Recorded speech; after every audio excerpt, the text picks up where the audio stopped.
It may not mean nothing to y'all. Understand nothing was done for me, so I don't plan on stopping at all. I want this shit forever, mine, ever mine, ever mine. I'm shutting shit down in the mall. It's Sunday, girl, she the one for me, and I ain't even planning the call. I want this shit forever, mine. Popping child support check. It's me, Keisha, aka ColorMePynk, and I'm here with this week's All Tea All Shade Real Housewives of Potomac Season 7 Episode 1 review. I drop videos Monday through Sunday. Everything that I say is for entertainment value and not to be taken seriously. So if that works for you, then let's get into tonight's review. So Potomac is finally back. We have been waiting, anticipating, and I must say that the ladies did not disappoint. Let's get right into it. Surprisingly, the episode begins with Giselle and Karen on good terms. I must say it was really good to see them laughing and kikiing with each other, because I can take them getting along or not getting along. Either way, I'm still going to get my life, because they are just a dynamic duo and they understand the assignment. They never let it go far enough where it could be unrepairable between the two of them. And I wish people like Nene and Kenya, or Phaedra and Kenya, could have understood that type of assignment where you keep it cute and never go too far below the belt. So they are celebrating the cherry blossom day. I guess it's a bunch of cherry blossom trees in downtown Washington, D.C. I don't know. Don't get me the line, child, but it was very beautiful. I love a good blossom, cherry blossom tree. So they have a little picnic, and Robin and Ashley joined them. Robin is now a redhead. I guess she's trying to mask the lesbian in her by pretending that she's Ariel, but you're going to need more people. So they all sit down talking, and the question about Mia's cancer scare, whatever, her post comes up. I believe Giselle brought it up, if I'm not mistaken. But everybody is questioning her credibility to some sort because of the post and the way that she worded it and everything that went into it. You know, when she put out the post, I did a whole video on it, and I said to you guys that it sounded really fishy to me. Karen, in her confessional, says that, you know, I wouldn't have went to Instagram. I personally would have went to Jesus. And I was like, amen. The fuck man. Now, for me, I don't know about anybody else. Once again, if you have ever experienced cancer before, please let me know how it went for you. But for myself, my doctors didn't even want to say the word cancer to me until we had all of my results back, meaning after they did the biopsy on the tumor that they found in my breast. They didn't even want to say that what it was. He was just like, you know, it's not looking good. We need to do more tests. They never once said, we think you have, you know, cancer. You know, they just did what they needed to do. You knew that the word was like swirling around, but they never confirmed it until they had the actual results back. That's why I was like, they told you that you think you have cancer, but then they said that you don't, but you still have a biopsy that's being done and you're waiting on the result.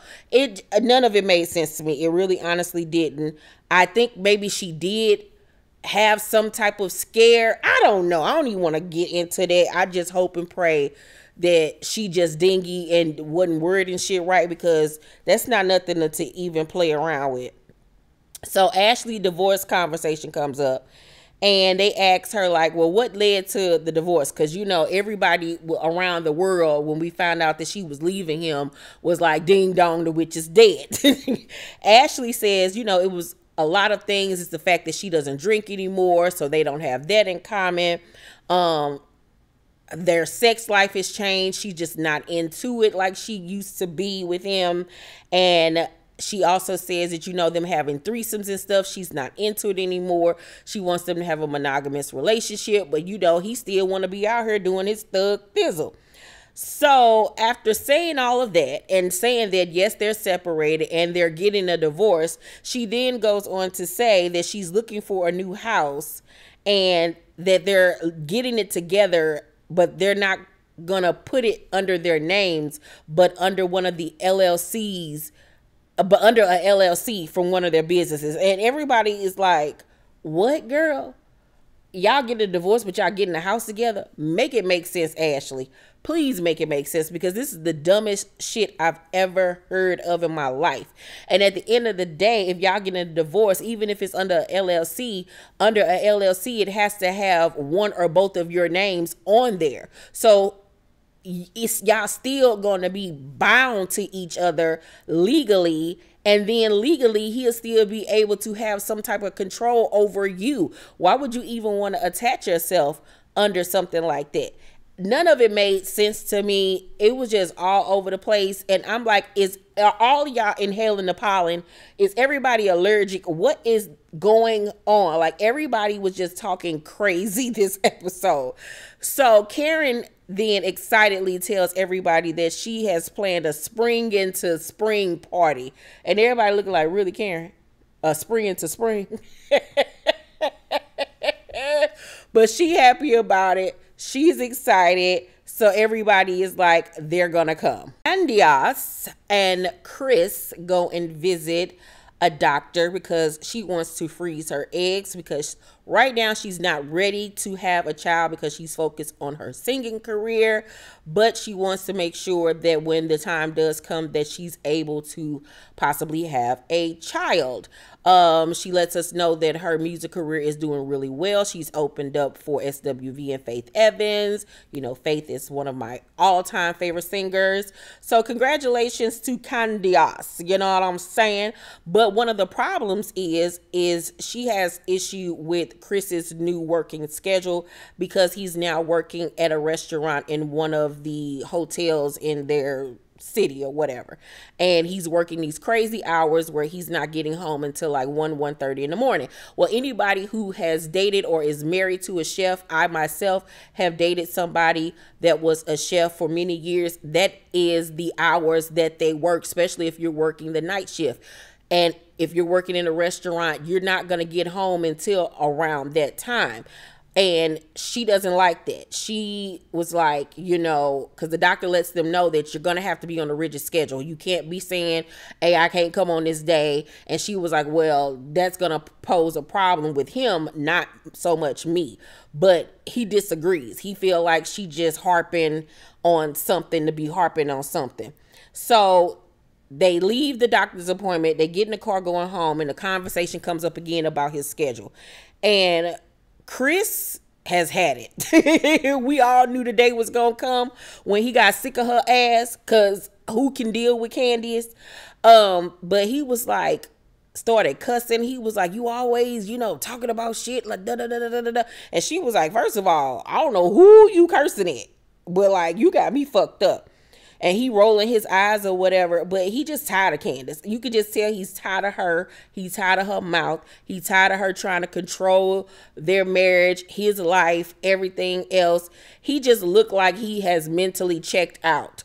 And anybody that's been in a relationship and they get towards the end of that motherfucker, and you could just see it all over his face that he is just like, miss me with this bullshit. Begrudgingly, we had to sit up here and watch Robin meet up with none other than Charisse and her baby teeth. Why is she back on our screens? Nobody asked for Charisse to come back as a friend to the show. It wasn't needed. It wasn't necessary. We got enough bitches anyway. She's not going to add anything to the show. She could have stayed wherever the hell her and her wide receiver shoulders were at. But I guess Robin needs somebody from, you know, the lipstick lesbian community to give her some support. But I just didn't need to see this. Like, I just don't like Charisse. She could have gone. And But anywho, they sit down for lunch, and, you know, baby teeth asks Robin about her wedding, like, what's going on with the wedding. And of course, ain't no wedding. Ain't no wedding, because them motherfuckers can't afford no goddamn wedding. And we already know now that Michael and Ashley have separated that Juan has gone on to bigger and better things. Juan and Michael are riding off into the sunset together. So no, we're not gonna see no wedding. Now I do remember hearing that they end up getting married at the house or some shit like that. Don't give me the line. But Robin then goes on to say that she wants to get a prenup because they had a prenup the first time they got married and Juan was the breadwinner. This time around, she's the breadwinner and she wants a prenup. And Robin has a firm belief that she doesn't believe that just because you're married that the other person deserves half of your money. And I'm like, I could understand you wanting a prenup, you know what I'm saying, because y'all had one before. But considering the fact that you lost all that man money, you owe him. You fucking owe him, bitch. Because y'all wouldn't have been poor for all these goddamn years if it wasn't for your goddamn naivete. So, nah, I'm not signing no fucking prenup, bitch, after you done lost all my motherfucking money. You got me fucked up, bitch. Hell motherfucking no. No, absolutely not. So then Robin tells Sharice about Ashley and Michael's divorce and how she said that she, however, wants to get a house with him.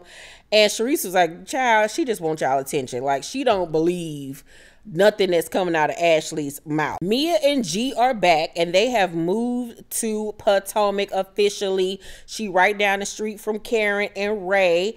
And she is renting her a little mansion, honey. And she is paying $10,000 a month and said that she did $65,000 in renovation. Mia, sit down and shut up. Please sit down and shut up. Because no way in hell could y'all be that damn stupid and frivolous with money. If you got $65,000 to just blow on renovations on a house that ain't even yours, why in the fuck didn't y'all just go ahead and buy a house? And why would you be paying $10,000 a month on a house that ain't even your damn house? It doesn't make sense. Especially considering what y'all going through right now in present day, with her saying that G's brother took the companies and stuff away from them and all this foolishness. I don't even believe that. I don't, you know, Mia is a slippery one. That is a slippery one. And I'm really starting to believe that she does shit for attention, like Sharice was saying about Ashley, and that she's like coming up with storylines because this shit is just crazy with her. It doesn't make sense. So her mother asks her, because they have her whole family over, and her mother takes her to the side and asks, like, what's going on with your health? And she was like, you know, it's not cancer, but they think it's some type of disease but it's not in her lungs. They did a biopsy, but she pointed to her side. And I'm like, what is, I don't know. I need to see paperwork. It's just, nothing is coagulating, child. So Karen and Ray pop up. And we quickly learn that Karen has recently had a boob lift, you know, because she didn't want no flapjack sitting on her chest. You know what I'm saying? She's looking good. She's keeping herself up. You know what I'm saying? So they then sit down and have a one-on-one, and Karen asks how she's doing as far as her health is concerned. And Mia was like, you know, she's doing okay. You know, she's still trying to figure out what's going on. And Karen was like, you know, she was very concerned based off her IG post. And that Mia was then like, you know, she went to IG because she had just been crying with her best friend, Jacqueline, who is going to be a friend of the show. And, you know, some shit about their relationship came out today before the show aired. And I'll be doing a video on that, so no worries. And Karen was like, well, you know, you just got to be careful because, you know, you're going to have people that are naysayers, including the girls in this group. And Mia was like, I don't care what they think. Like, I don't give a damn. But I'm like, Karen, you have to be careful with what you say, because whether you meant any harm or not, people will take that shit and run with it and use that against you for years to come. So you have to be careful with what you put out there to the press. You're not just a regular person anymore. You are a TV personality. So you have to be very careful with your wording so you don't offend anyone or say anything out of pocket. But, you know, you can't tell Mia nothing. Wendy, Dr. Wendy with the 4 degrees meets up with Peter at one of his bar ones or sports one restaurants, lounge or whatever. And they discuss opening up a Nigerian lounge. He apparently overheard her talking to one of her girlfriends about her starting her own Nigerian lounge. And he's like, he wanted in. And she was like, you know, what does this entail? Because I don't know much about, you know, the restaurant hospitality industry. So he's explaining to her and breaking everything down. And this fool gonna sit up here and say, well, what about, you know, during the daytime, we open the doors for children to come and read. And we have like a library with bookshelves if they could come read. And Peter like, what, girl? Is you sipping too hard? I thought they gave you water. Is that tequila in that cup? What the hell are you talking about? First of all, who is going? You can't even allow kids in the space like that without a parent. First of all, and what parent is going to be taking their kid to a fucking lounge where they're serving drinks throughout the day to go read a book? That's what a library is for, you fool. Wendy get on my nerves. For you to be so goddamn educated, you say some of the most asinine shit I've ever heard in my life. So Peter was like, you know, because he'll be doing the most brunt of the work, that he'll be putting up the money for it. So it'll be like a $1.something million project. And he feels like they should break it down where she gets 20% and she has to invest 20%. So her investment of 20% would be $300K. And she was looking like exactly what she looking like in this picture right here. Like, oh, shit. Like, we still over here in college debt. I don't know if we could afford that. I was barely able to afford Happy and Mercy on my chest, goddammit. And she says that, you know, Eddie don't like the idea. He don't really want nothing to do with it because she already running herself thin with everything else that she got going on. I like the concept, I like the idea, but I don't know if that's going to necessarily work out between Wendy and Peter. First of all, I don't think their personalities are going to mesh that well over time. And, you know, Peter is doing really good right about now. Not going to front that, but we've seen how things can go down south with Peter real quick when it comes to business. So I don't know about that one, Bernie. My main man, Dean, is back. Dean is back in the building. He is a big boy now. Look at him. Check him out. Ain't he sharp? Come on now. So Dean, Ashley, and his little brother Dylan go to visit his granny and his Uncle Lump, honey. You know they call my mama Lump too. So that's what cracks me up every time I see Uncle Lump. And baby, Dean walked in that house like, please somebody point me to the nearest television. I need to go watch MSNBC. Rachel Maddow is on right now. You know, he was really into, you know, everything that's going on with Biden. And, you know, Biden in this war with Russia and Putin. You know, Dean didn't really think that Biden should be in the presidential seat in the first place. He wasn't a Trump supporter either. He votes more libertarian. But, you know, he's making sure he keeps his eye on what's going on in politics and on the stock market because the Dow Jones was down. And he got a lot of stock in a lot of different companies. And he needs to make sure that his money is doubling and not dwindling. So, you know, Dean is a man about town and about business, and he ain't got time for all this camera shit and this foolishness. You know what I'm saying? He put up with it because that's what his mama do to get a coin, but he don't really want to have no parts of all of this. So they go into the living room, the dining room, and eat dinner and everything. And so Uncle Lump asks, you know, what's going on with this divorce? Have you hired a lawyer? And Ashley was like, you know, well, no, because we've decided that we're going to have a proposal. And he was like, who going to write it up? And she was like, Michael's going to write it up. And Uncle Lump looking at her like, what, Ashley? Like, no way are you this damn dumb. Is it anything in that brain outside of cartilage and blood. What is going on? So her mama was like, well, what's going on with the whole house situation? And Ashley was like, well, you know, we're not going to put the house in either of our names. It's going to be in an LLC. And Dean is, as you can see in these photographs, was looking like, I ain't got nothing to do with this. I've already told her that me and my counsel advised her not to do this dumbass shit. But you know, she don't listen. You know what I'm saying? She decided to seek counsel elsewhere. You know, Uncle Lump, don't blame me. Don't blame me. You know what I'm saying? Hey, I can only do but so much. Okay? Okay? And as you can see at this point, Uncle Lump was just disgusted. He said, what kind of life are you living? You know you done fucked up when somebody say some shit like that to you. He said, are you getting a divorce or creating another business? You need a lawyer. And Dean was like, I object. Order in the court. Because I tried to be her goddamn lawyer. I done went to school and got me 5 degrees and she still won't hire me. Like, so nah, Uncle Lump. She don't need a lawyer. She need a psychiatrist at this point. The renovations on Giselle's house has finally come together, child. She finally got her new front door area to her house.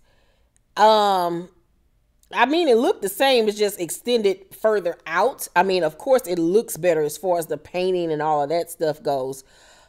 She also has her driveway done. She has a circular driveway now.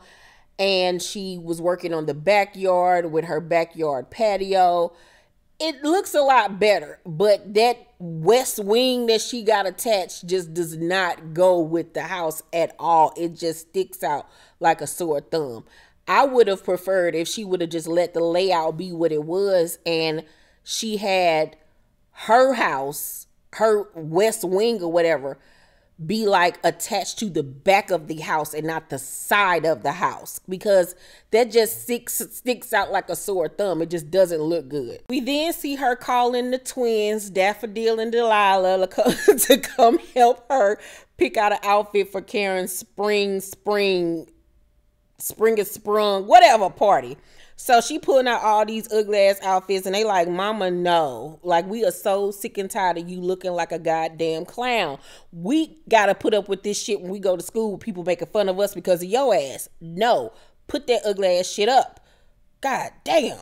So they finally land on this outfit and I'm like, this don't look no better. What the, oh, everybody, please. Dior and Driveway, girl, y'all ain't helping. Y'all ain't helping none. I mean, well, shit, look at them in their fashions. The one up here looking like a librarian and the other one looking like a substitute teacher. Can't nobody in this family dress. These are young girls. Why are they dressed like they going to the Mormon church? What is going on here? So Robin then FaceTimes Giselle and they talking about, you know, Ashley and everything else. And all I could focus on is Giselle and her decor. Nothing goes together. Why on God's green earth does she have this Versace comforter set with these silver sequin pillows and gray bedding? The comforter set is white, yellow, and black. Bye, Giselle. Oh, Jesus, just bye. So it's the day of Karen's spring, whatever party. Gorgeous setting. Loved all of the cherry blossom flowers and everything that she had incorporated. It was pink. It was girly. And I also loved how the editors edited in those transitions with the cherry blossoms and them turning to gray or being stepped on, because it was a metaphor for how, yeah, spring is here, but these bitches is still messy and all hell about to break loose. Loved that. Loved it, loved it, loved it. So Giselle arrives first in her polka dot jumpsuit. I don't know what you want to call that bullshit. Jacqueline, Mia's bestie, ex-bestie or whatever, is introduced to everyone as well. And we then see Giselle and Karen sit down to have a kiki. And Giselle doesn't believe that Ashley is really getting a divorce from Michael because of this whole house situation. And Karen was like, I just think that she want a house. And Michael want to stay in that concrete city in the sky. Ashley, at this point, I think, has learned the game, and she learned how to play it. And she's using the threat of divorce to get what she wants. Based off what we find out next, I kind of agree with Karen, but I don't know if dangling divorce is about the right way to go about it. But it does seem like Ashley just want a house, and Michael don't want to get a house. He want to still live this bachelor lifestyle, even though he is a 220-year-old man. I don't really know what the fuck is going on over there. So Ashley then arrives as they're talking about her. And she came with this little cute cutout dress and everything. And I'm like, okay, you better show them tig old bitties. And they ask her, like, girl, what is going on? Like, are you really trying to get a house with this man? And she tells them that, yes, we did find a house and we are going to put it under an LLC. And Giselle brings up, well, how you get in a house with this man and y'all getting a divorce? She was like, no, I never said divorce. I said separation.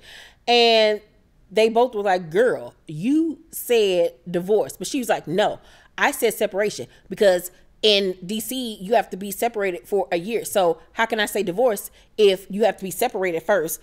And it's just like semantics. And it's like, girl, you're lying. You clearly said that you all were getting a divorce. Like, if you want to backtrack, just say that, girl. But that's what you said. So Giselle is like, nobody would buy a house with someone that they're divorcing. Hell, I didn't do it when I was with Jamal, and she was like, even Robin wouldn't do it with Juan. Only her name is on that house. And then she saw their facial expressions and she realized that she had fucked up by telling Robin's goddamn business. She was like, today. And it was just like, what? So Robin got that house in her name. Okay, so Juan's name ain't on that damn house. All right. So you want to make sure if y'all get a prenup, you get the house. And he have to end up leaving or whatever the case may be. And I'm like, why is that man's name not on that house? Like, Robin is a piece of work. She act just like the nigga she is. You can't tell me Robin ain't a goddamn nigga. Because how you gonna get this man money stolen? All that man money, hard work and money stolen. And now that you up, you want a prenup and you done got the house in your name. But he had to agree to the shit, so I guess. But he about to be out the door anyway, because him and Michael about to move in with Michael in that goddamn loft in the sky. So he like, fuck this house. I'm about to be up in the penthouse. Fuck this. So Giselle was like, you're lying to me. And I'm like, first of all, Giselle, who are you to lie to? Like, who the fuck are you? Like, what? Your nigga last season was living in your phone and in your mind. So Ashley was like, you're the person I'm most transparent with, but I am wondering if I'm doing the right thing. This morning I woke up with a coochie craving for Michael. Like, bitch, nobody asked for that. Absolutely nobody asked for that fucking visual. Ashley. Oh my God. So Karen is like, I'm not sure Michael's name should be on that deed, girl. Like, you better listen. We done been through some things. We got a little bit more knowledge than you, little girl. Like, listen to what we're saying to you. After that, Candias and Chris arrive. They're saying hello to everybody. And Chris goes over to speak to Giselle. They give each other, the little quick, pleasant hug or whatever. And she like, how are you? And he was like, I'm doing good. How are you? She's like, I'm doing good. And he goes to walk away. And she grabs him by the arm and was like, we got signature drinks here. And he was like, oh, I'm good. I got my own. And he walks off and he kind of makes this like funny face.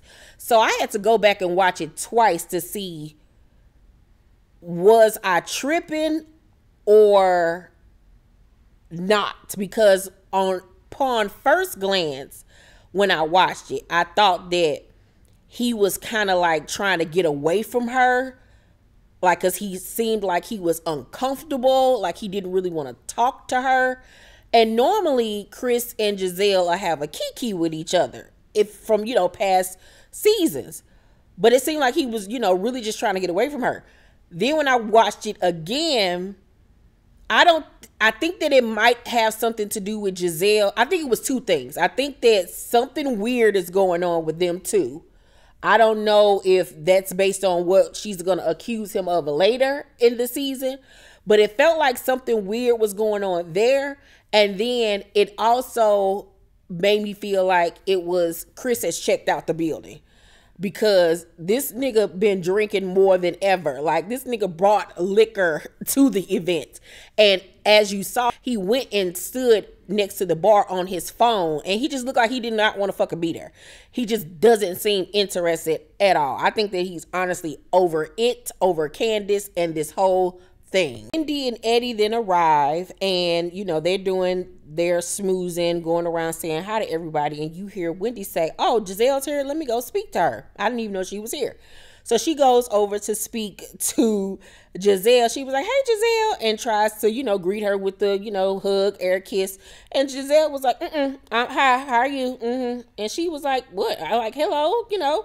She was like, no, don't touch me. No, I'm good. All right, hello, goodbye. Okay. And Wendy walks off.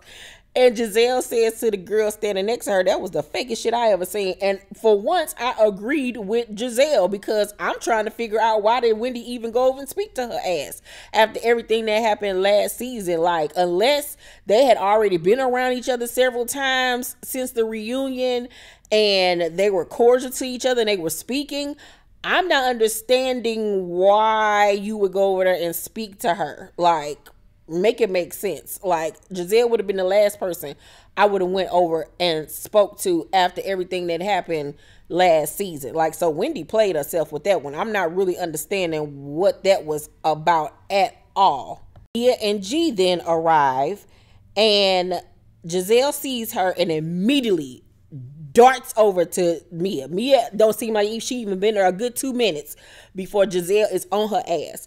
And Giselle literally walks up to this woman and says, "So this is what cancer, no cancer looks like?" What?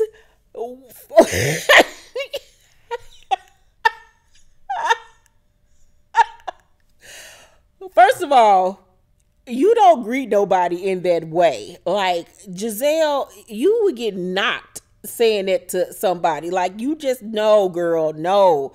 So Mia was like, hello. And she was like, Giselle was like, you edited your post. Originally, you put up one thing, then you edited. It seems very, look at me, look at me. I didn't think you were that girl that needed attention. And I was like, damn, you done came at her hard. Like, can she step into the room and breathe? Like, I understand where you're coming from, but it was a better way of saying it to her, because at the end of the day, she could very well be sick, and then you coming at her like she lying. That's why I was like, I need more information, because I'm not going to say that this lady is lying, but it just don't look right, you know, based off the information that she has given thus far. But damn, Giselle. So at this point, Robin has arrived and walked in. So Robin like, what's going on over here? Like, it's looking real intense or whatever. And she gets caught up on what's being said. And Giselle was like, you know, it just looked very weird, Mia. Even Karen agreed. And Karen was like, no, I did not agree. I did not say that. And they even flashed back to where Karen did not say it looked weird. And I'm like, Giselle, stop. Please stop trying to bring other people in on your bullshit. So Mia was like, I use my platform for a purpose. I was hurting. I got a phone call that I have cancer. And Giselle was like, so they said you have cancer. And then she was like, they said your test results came back and it looks like you have lymphoma. It's been like hell. So for you to say it looks like I was doing it for attention, fuck you.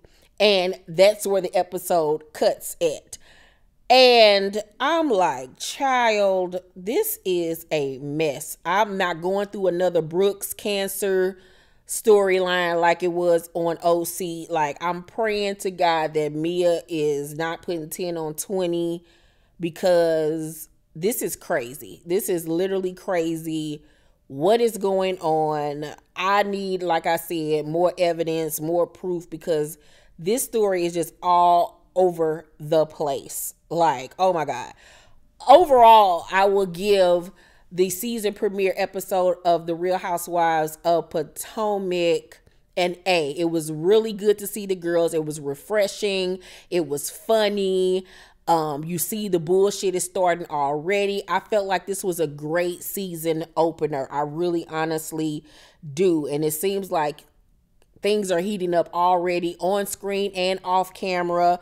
I'm going to do a video on all of the confessional looks from the season premiere episode, because baby, we got some things to discuss when it comes to these confessional ensembles. So be looking out for that video this week as well.